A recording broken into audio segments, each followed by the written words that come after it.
Lal Chand Suthar, Jain ITI Sriganganagar से। जैसा कि अपने को पता है कि कोविड-19 कोरोना की महामारी जो है अपने देश में व्यापक रूप से हो रही है, जिसकी वजह से बच्चे रेगुलर नहीं आ पा रहे हैं, तो उनके लिए पढ़ाई निरंतर लागू चालू रखें, उनका अध्ययन पूरा होता रहे। तो ऑनलाइन पढ़ाई के लिए हमने वीडियो बना के और उनको भेजा जा रहा है ऑनलाइन के लिए। तो आज जैसे मैं बता रहा हूँ आपको कि ऑनलाइन में ओम के नियम का सत्यापन, ओम का नियम क्या है, बेसिक चीज़ें हैं ये इलेक्ट्रिकल की, तो कैसे अपने इसको तैयार करते हैं। तो ये पहले मैंने डायग्राम बनाया है। डायग्राम में क्या क्या चीज़ें चाहिए आपको, जैसे एक बैटरी हो गई, स्विच हो गया, एक वेरिएबल रेजिस्टेंस है, एक फिक्स रेजिस्टेंस हो गया, एक वोल्टमीटर हो गया और एक एमीटर हो गया। अब ये सामग्री चाहिए अपने को। तो ओम के नियम में हमें ओम का नियम क्या कहता है, ओम का नियम क्या कहता है कि साहब कोई बंद DC परिपथ है तो उसमें अगर भौतिक परिस्थितियाँ स्थिर रखें, भौतिक परिस्थितियों का मतलब हो गया कि साहब तापमान और पदार्थ, प्रतिरोध का पदार्थ अगर मैं स्थिर रखूं तो अगर प्रतिरोध के सिरों पर लगा विभवांतर जो है ना, इस पे जो विभवांतर लग रहा है वो उसमें बहने वाली धारा के समानुपाती होता है, V समानुपाती I, अर्थात वोल्टेज जो है, विभवांतर जो है वो धारा के समानुपाती होती है, V समानुपाती I। ये हमारा ओम का नियम कहता है। यदि भौतिक परिस्थितियाँ स्थिर रखें, समानुपात का मतलब है जैसे जैसे वोल्टेज बढ़ते जाएंगे धारा का मान भी बढ़ता जाएगा, अगर वोल्टेज घटाएंगे तो धारा का मान भी घटता जाएगा। तो जैसे अपने इसको बैटरी आ गई 12 वोल्ट की, तो फिक्स स्रोत हो गया हमारा।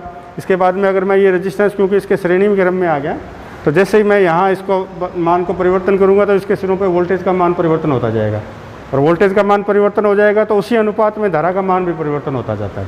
तो हमारे पास V समानुपाती I, यानी V बराबर हो जाएगा I इंटू में R।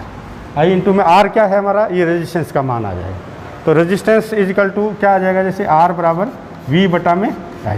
इसका मतलब ये हो गया कि साहब ये तो मान फिक्स है हमारा, तो वोल्टेज और धारा, इस परिपथ में जो वोल्टेज और धारा का अनुपात है वो हमेशा स्थिर रहता है, और वो किस मान के बराबर आएगा, इस मान के बराबर आएगा। ये हमारा सत्यापन है।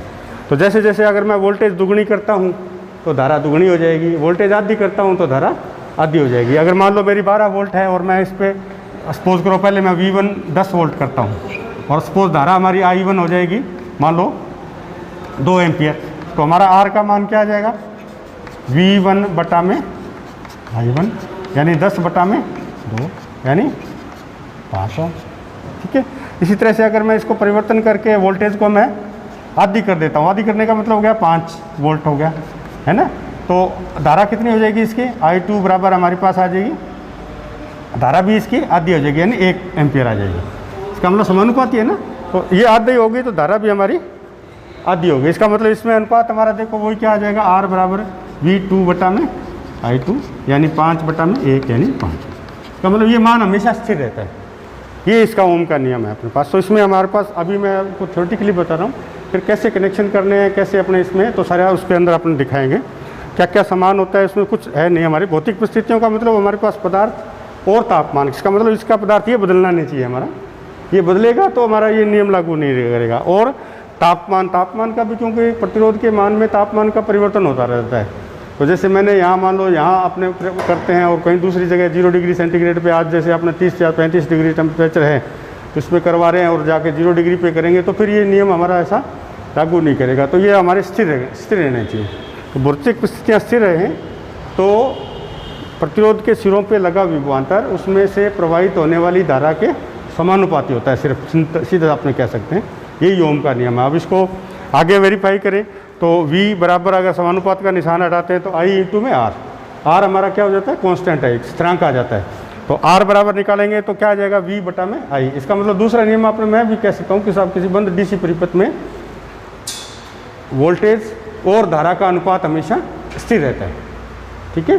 तो ये हमारा ओम का नियम है। अब इस तरह से हम इसके अंदर अपने कनेक्शन करके दिखाएंगे आपको, ये हमारा ओम का नियम है। ठीक है। ओम के नियम में जैसे देखो आपने सबसे पहले ये बैटरी ली 12 वोल्ट की, उसके बाद में ये स्विच लगाया जैसा अपने डायग्राम में है वैसे हिसाब से, फिर ये प्रवर्ती प्रतिरोध हो गया, इसका मान जैसे बदलेंगे अपने तो हमारे पास ये वोल्टमीटर ये इसके सिरों पे आ गया, आगे वोल्टमीटर हमारा ये फिक्स प्रतिरोध हो गया, इसके सिरों पे ये वोल्टमीटर लग गया, और ये हमारा एमीटर लग गया, एमीटर सीरीज में हो गया और ये वोल्टमीटर इसके समांतर में लग गया। तो जैसे जैसे अपने इसका मान बदलेंगे तो यहाँ वोल्टेज का मान परिवर्तन होगा। वोल्टेज का मान इसके सिरों पे परिवर्तन हो गया तो इस धारा में भी परिवर्तन होता रहता है। ठीक इसी तरह से इसकी रीडिंग ले ली और इसकी रीडिंग ले ली और दोनों का अनुपात लेंगे तो वो हमारा इसके मान के बराबर आता है। तो ये हमारा कनेक्शन हो गया। देखो सबसे पहले बैटरी प्लस वायरलेस लिया, ये स्विच लिया, स्विच को ऑन करेंगे तो इधर सप्लाई आएगी।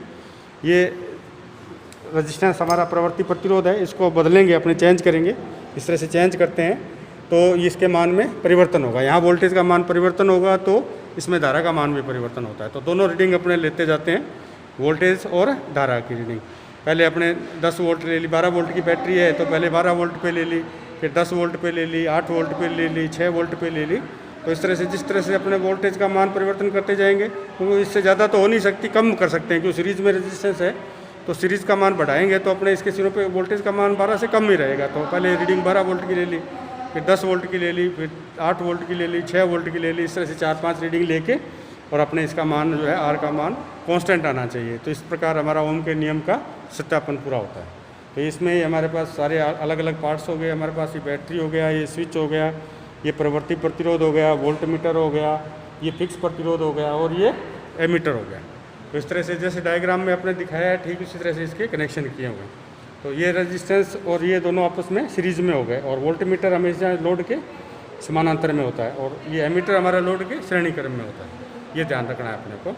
तो इस तरह से डायग्राम के अनुसार ही कनेक्शन किए हैं और इस तरह से इसको परफॉर्म करते वक्त अपने क्या करते हैं, इसके मान को परिवर्तन करने के लिए वेरिएबल प्रतिरोध का मान में परिवर्तन करेंगे। वो मान तो फिक्स है, इसका मान बदलेंगे तो हमारा वोल्टेज का मान बदलता है और कोरस्पोंडिंगली अकॉर्डिंगली हमारा एमीटर में भी मान बदलता जाता है। तो इसकी रीडिंग ले ली, उसी पे उसकी रीडिंग ले लेते हैं और दोनों का अनुपात करते हैं तो हमारा वो मान हमारा किसके प्रतिरोध के मान बराबर आएगा, इस मान के बराबर आना चाहिए।